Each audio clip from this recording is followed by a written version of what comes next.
noite a todos, meus queridos, minhas queridas. Estamos aqui no nosso encontro mais uma vez do ERJ para dar continuidade ao nosso estudo. No momento agora nós estaremos vendo o capítulo 24 e nós estaremos falando a respeito do retorno à vida corporal do espírito e principalmente dessa fase que é a infância, algo que muitas pessoas acreditam que não tem tanta importância, mas a própria filosofia, as religiões, para quem tem os olhos bem abertos e atentos, sempre demonstrou que a infância é de uma textura, ela é de uma preocupação primordial para o desenvolvimento do ser humano. No entanto, que eu tenho aqui se vocês pegam a própria Bíblia, o provérbio no capítulo 22, versículo 6, ele diz: instrua a criança segundo os objetivos que você tem para ela, e mesmo com o passar dos anos, ela não se desviará do caminho. Séculos depois, o filósofo Montaigne também falou: desejaria que houvesse cuidado de escolher a criança um preceptor que antes tivesse a cabeça bem feita do que muito cheia. Ou seja, mais importava a educação e o molde do caráter, a maneira de fazer com que a criança aprendesse a pensar, aprendesse a ter uma autonomia, do que simplesmente ser uma pessoa cheia de informações.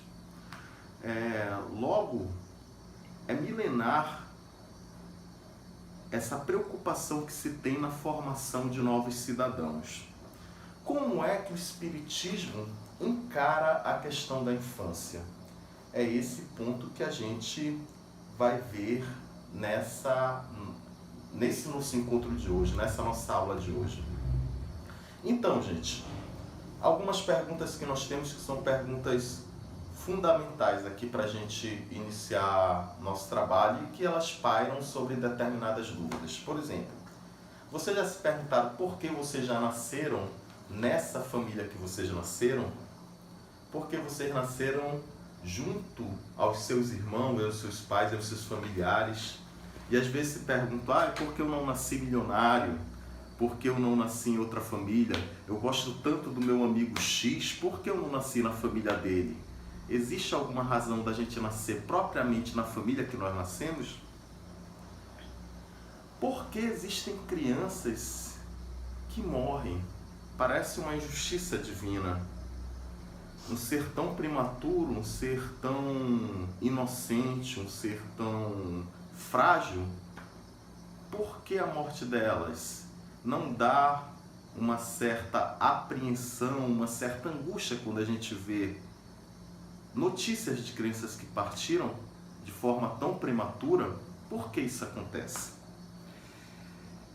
Quando a criança ela desencarna, ela ainda não desencarnou com a sua cultura formada, ela ainda não desencarnou com toda a experiência que ela poderia ter tido para alavancar na sua questão espiritual e intelectual.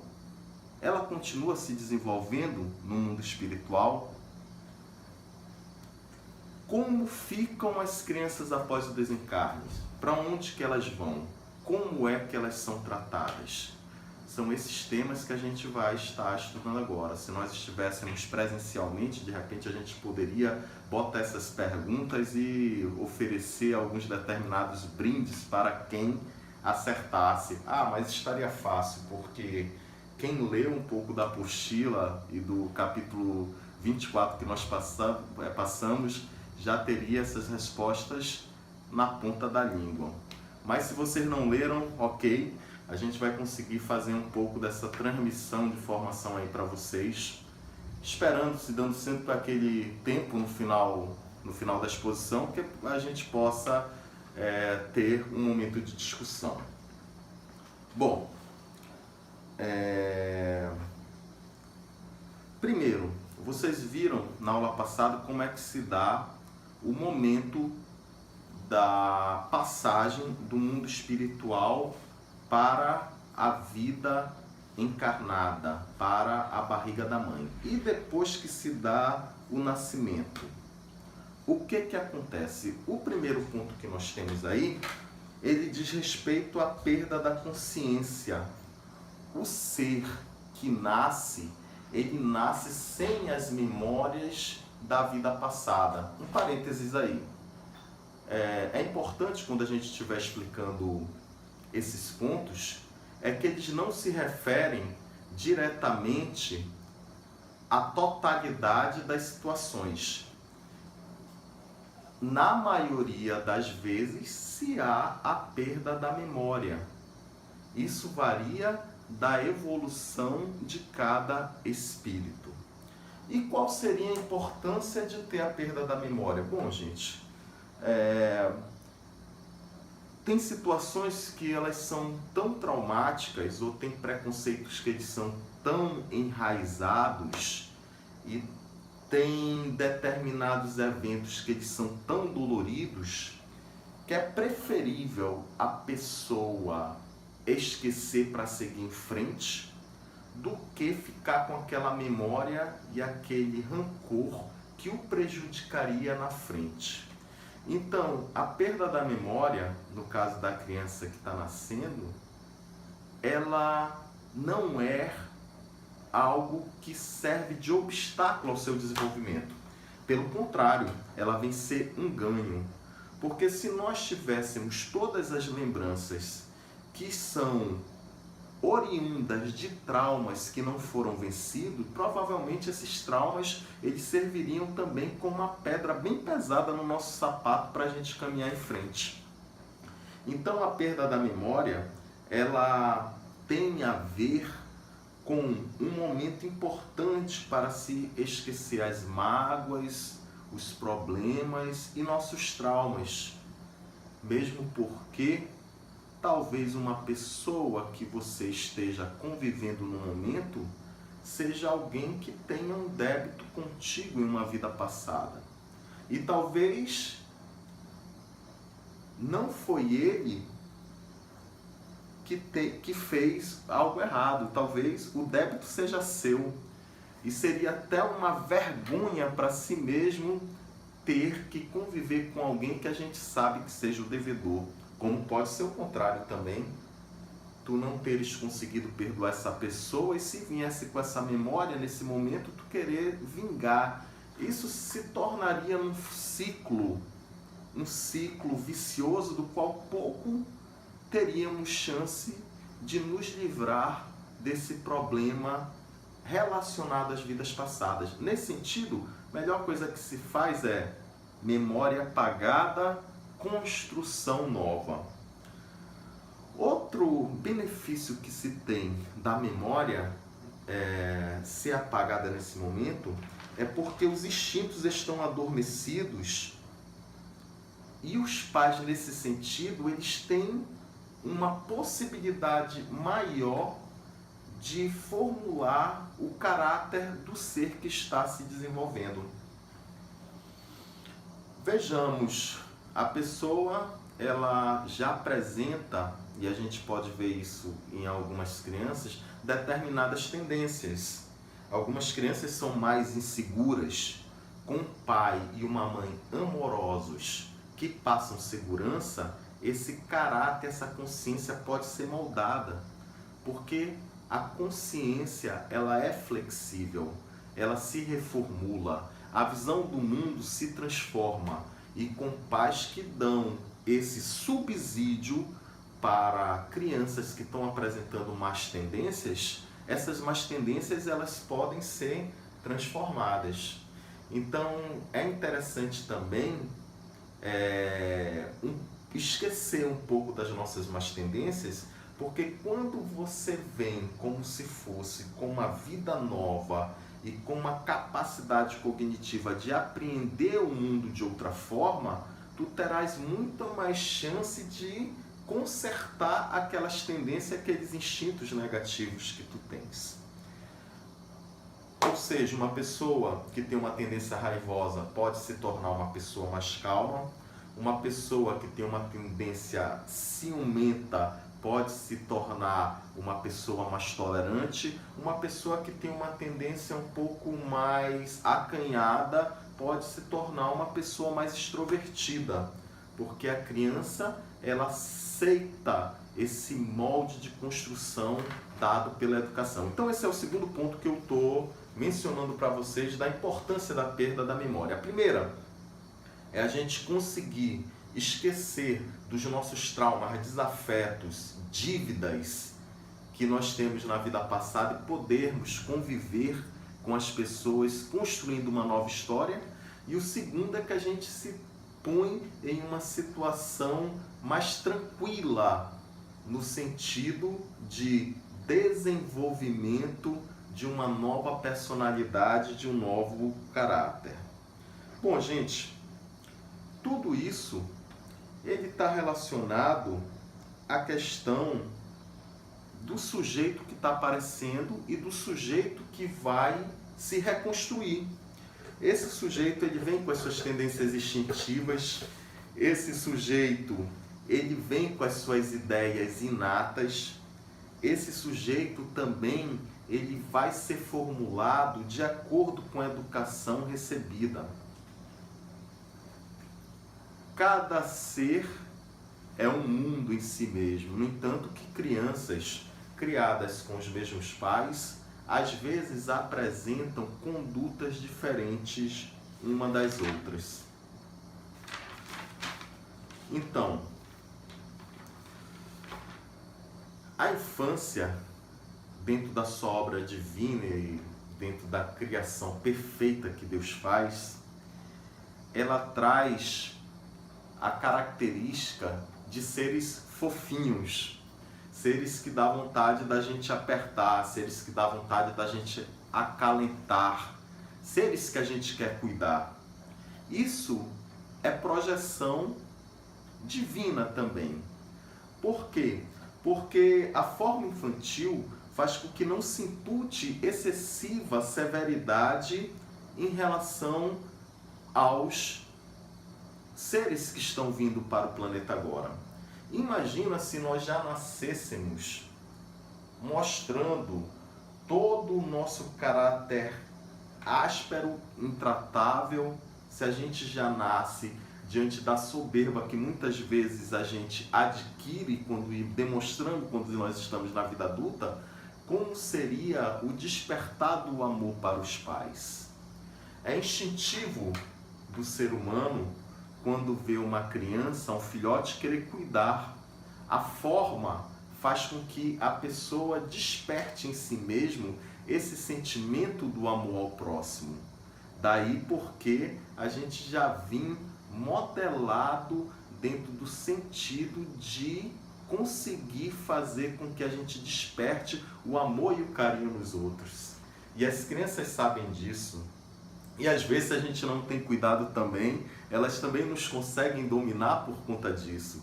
Porque eles sabem instintivamente do poder que o choro tem sobre a consciência de um adulto, né? Então, nesse sentido também, a gente precisa ter noção que o instinto do cuidado, ele vem conosco. E ele ainda é exacerbado devido à forma infantil, que é uma forma linda, é uma forma terna, é uma forma que faz com que a gente amoleça realmente o coração. Uma discussão que tem durante muito tempo dentro da humanidade, foi até uma discussão entre dois filósofos, que foi o Hobbes e o Rousseau, é que se os homens nascem bons ou se a sociedade que os corrompe. O que vocês acham? Bom, para o espiritismo, o homem nasce com tendências. Nós não somos esses seres que viemos apenas nessa vida. Hoje eu estou sobre a forma de Vitor Hugo, mas numa vida passada eu já fui outra pessoa com outro nome. Já tive meus acertos, assim como também já tive meus erros. Mas algumas tendências minhas é parte dessa construção desse espírito eterno. Muito dos nossos defeitos e dos meus defeitos, eles não vieram agora, eles foram construídos na minha caminhada de espírito, assim também como se foram construídos também as minhas qualidades e as minhas virtudes, como a de vocês também foi assim. Então o homem nasce bom ou o homem nasce ruim? Depende do que ele vem construindo ao longo das suas existências. O homem, ele traz suas tendências positivas, como também traz suas cargas que foram pesadas e que foram construídas no decorrer da sua caminhada. Nem bom, nem ruim. O homem é aquilo que ele veio se construindo ao longo de toda a sua caminhada espiritual. Ele não é uma tábua totalmente rasa, porque ele também já traz uns conhecimentos instintivos e alguns conhecimentos que se dizem inatos, mas que foram plantados em uma vida passada. Vocês podem pegar aí pelo YouTube garotinhos de 4, 5 anos que são exímios tocadores de guitarra ou de piano. Eu, agora com meus 39 anos, mal consigo levar 3 ou 4 músicas no violão. Mas tem pessoas que têm isso já correndo na veia, correndo no sangue, que certamente são construções ainda de vidas anteriores. Digamos então que tu estás diante de uma criação de um filho que ele veio junto com aquela carga de preconceitos, de maus hábitos, e que os pais deram todo o suporte para que ele pudesse evoluir. E mesmo assim ele falhou. O Kardec, ele tranquiliza os pais nesse sentido, porque ele diz: se este vier a sucumbir por culpa deles, suportarão os desgostos resultantes dessa queda e partilharão os sofrimentos dos filhos na vida futura, por não terem feito o que lhe estava ao alcance para que ele avançasse na estrada do bem. Por outro lado, os pais que dispensaram todos os cuidados na educação do filho não devem sentir-se responsável pelo transviamento deste. Bem, é bem simples, né? Quanto maior é dado a prova, maior será o benefício concedido àquele que sai vitorioso. E o que não sair vitorioso na questão da mudança total da conduta do seu filho, pelo menos sai com a sua consciência tranquila de ter feito o seu melhor papel. Porque o nosso caminho e a nossa transformação, ela é de cunho individual. Está dentro da responsabilidade dos pais fazer o seu melhor para a transformação dos filhos.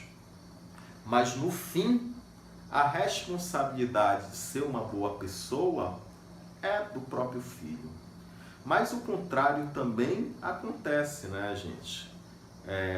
Filhos bons que não tiveram a própria responsabilidade paterna e materna feita com denodo, eles acabam muitas vezes se arrependendo bastante depois do desencarne. Depois do desencarne é quando nós estamos longe da matéria que os sentimentos eles ficam mais fortes, eles ficam mais vivos, mais vibrantes. E existem relatos e mais relatos de muitos pais também que pedem uma outra oportunidade e pedem uma outra chance de poder se encontrar com esses espíritos que estiveram no planeta Terra enquanto seus filhos, visto que esses pais não tiveram o cuidado necessário e às vezes ajudaram, não é uma ajuda, eles às vezes contribuíram, retificando, para a queda desses filhos. Os livros do André Luiz, eles estão cheios de relatos dentro dessa situação de pais que, por não terem feito seu papel dentro do que era projetado, acabam muitas vezes entrando no mundo espiritual com um sentimento de culpa muito forte e almejando uma nova oportunidade para reparar os seus erros. Então, são duas situações que nós temos. Uma é, a gente precisa se empenhar na criação das crianças e fazer o melhor possível. Isso é o que está ao nosso alcance. Se caso eles se desviarem do caminho, aí eles como filhos também terão as suas responsabilidades depois. Mas o legal disso tudo é que no fim, segundo a lei que nós temos do progresso, uma hora todos nós haveremos de ser bons pais e bons filhos. Vamos encurtar os caminhos e sermos nessa existência, né? Pois bem, uma pergunta que eu fiz logo no início. Por que a vida tão frequentemente se interrompe na infância? Seria isso uma injustiça divina? Bem, são 3 situações que nós temos aí. Uma, que isso pode acontecer por provação para os pais. A criança, ela não tem responsabilidade nenhuma, ela não veio para pagar um karma, não. Ela apenas se doou como um instrumento para fazer com que os pais tivessem uma aprendizagem. Acontece. Então, não existe uma regra que se aplica a todas as situações, assim, como se eu dissesse, toda criança agora que não completou seu nascimento ou que nasceu, mas se foi embora ainda na infância, é porque está pagando algum mal da vida passada. Não. De repente isso pode ser uma projeção dela mesma que se pôs como ajuda para esses pais poderem progredir na vida. Os pais, eles precisavam passar por essa provação. E a criança, ela veio nessa condição para dar essa oportunidade aos pais. Pode ser também uma prova da criança. Ela pode ter tido um ciclo anterior da vida interrompido antes do tempo e pode ter vindo para essa existência unicamente para concluir esse tempo de vida que lhe restava. Como pode ser também ambos os casos, tanto a criança pode ter sido endividada, como os pais também precisavam passar por essa provação. Então, de certa forma, toda essa condição da interrupção da vida de forma precoce, ela está relacionada a um planejamento, ela está relacionada a uma questão de aprendizado ou de pagamento de débitos. Pode ser tanto em relação ao pai quanto em relação ao filho. Com certeza, a provação para os pais é uma das mais duras e mais fortes que existem, mas que existe superação também para quem passa por essa situação. Eu creio que o filme As Mães de Chico Xavier, ele relata um pouco sobre casos de mães que elas passaram por essa prova tão dura, mas que hoje, apesar de carregarem consigo ainda uma determinada dor, elas conseguiram conviver e transformar toda essa situação numa situação de amor. Então é bom que se assista também, que isso tudo nos ajuda a nos espelhar e a nos fortalecer mais ainda. Alguns pontos que nós temos aqui, que elas às vezes servem como curiosidade sobre esses assuntos. A infância existe só no planeta Terra? Não. A infância, ela existe em toda parte. Ela é uma lei universal. Contudo, em alguns mundos, a infância ela tem um período mais curto. Quanto mais evoluídos os mundos, mais a pessoa consegue sair desse estado de infância em um tempo menor. Espírito de crianças que desencarnam, para onde é que elas vão? Existem crianças no umbral. Chico Xavier e também no livro do André Luiz tem menções muito extensas mostrando que pela benevolência divina não existem crianças nas zonas umbralinas. Eles não são em nenhum caso enviados para lá. Eles são enviados para as colônias espirituais. O que acontece muitas vezes é que espíritos de crianças que desencarnaram cedo, eles recebem tratamento magnético e assim que tiver uma melhora podem voltar para o plano físico, algumas vezes na mesma família. Ou seja, a criança desencarnou.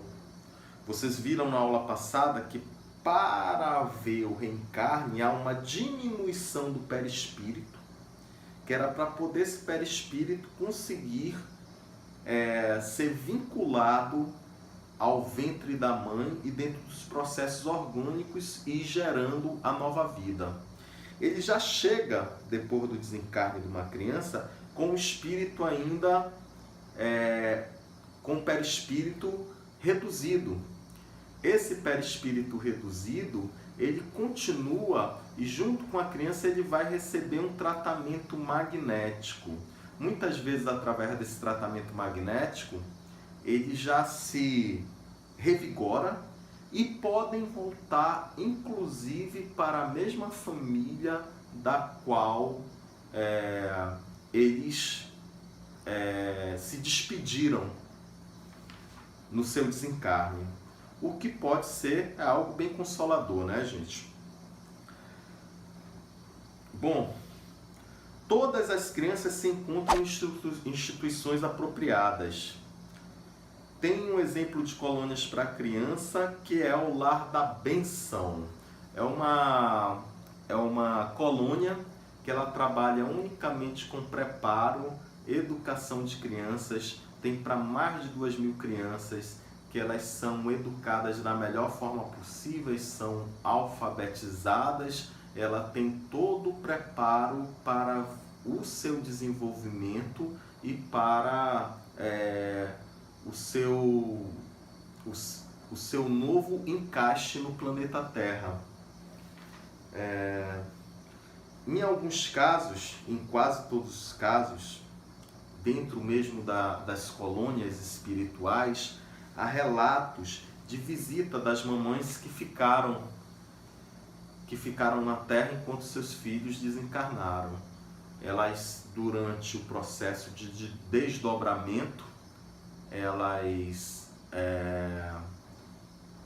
chegam a visitar essas crianças junto com os seus mentores, tem esses momentos de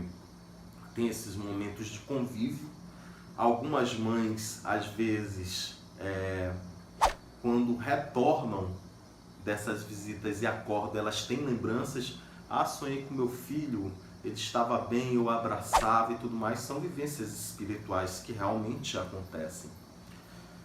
Acontece muitos casos também, depois de muitos anos, as mães voltarem ao plano espiritual e encontrarem esses filhos. Os filhos, às vezes, já também eles têm esse desenvolvimento no plano espiritual. Foi uma das perguntas que eu fiz no início também. Se existe o desenvolvimento no plano espiritual? Existe o desenvolvimento. Chegam crianças, existe esse desenvolvimento físico. Quando eu digo físico, não é o físico da carne, mas a parte perispiritual também. A forma cresce, a pessoa se torna adulta e pode ser que a mãe encontre esse filho diante de uma nova forma. Como pode acontecer também dele já ter reencarnado em uma outra família. E mesmo assim, os laços, que são os laços de amor, os laços de afeto, eles são tão fortes que eles não se extinguem com o reencarne da pessoa. Essas mães, esses pais, eles continuam ainda dando suporte para esse espírito que está encarnado em uma outra família. O que faz ver que nós somos uma grande família, né?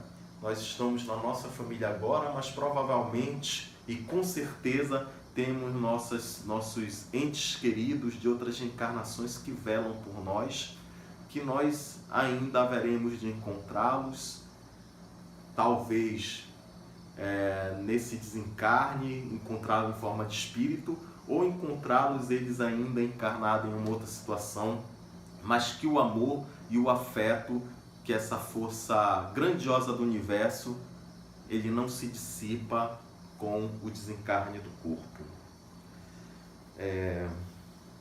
Bom, existe psicografia de criança? Sim, existe psicografia de criança.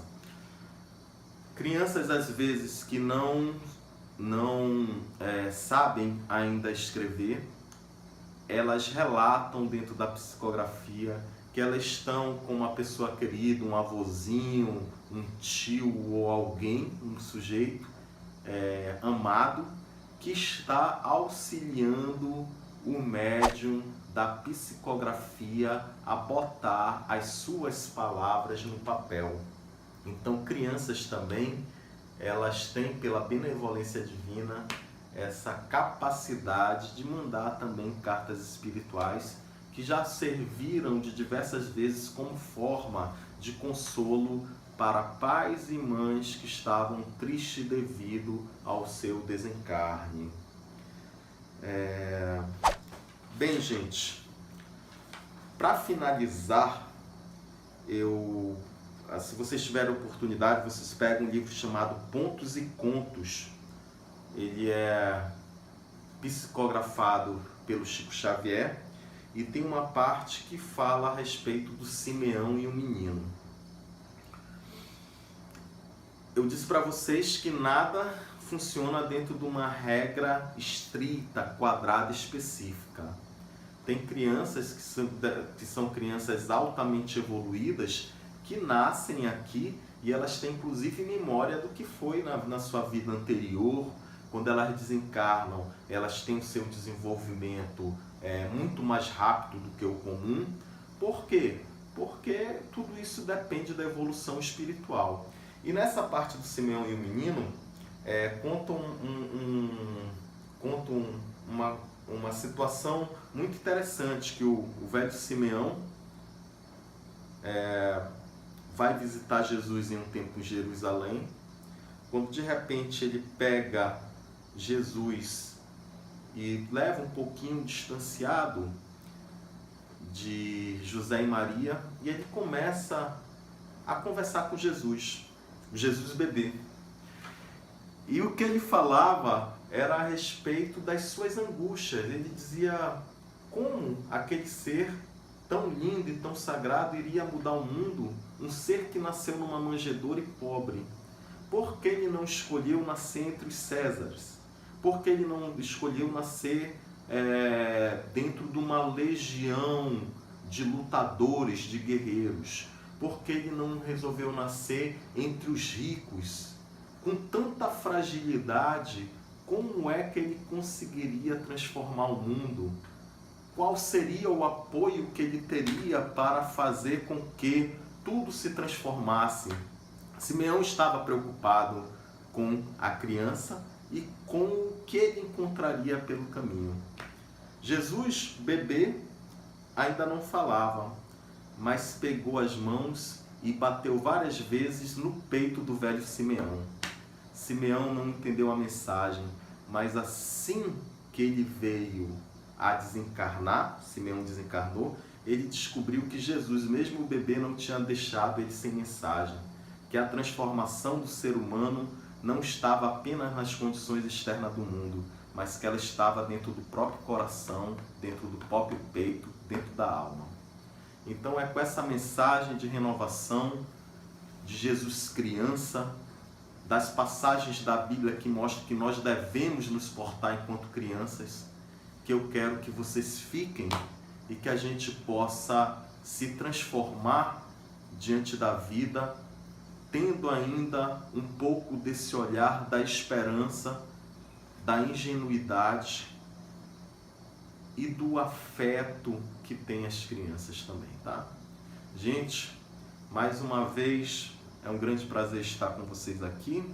E a gente vai agora para o WhatsApp, que é para vocês fazerem as devidas interrogações e a gente dá continuidade à nossa aula. Boa noite, fiquem com Deus.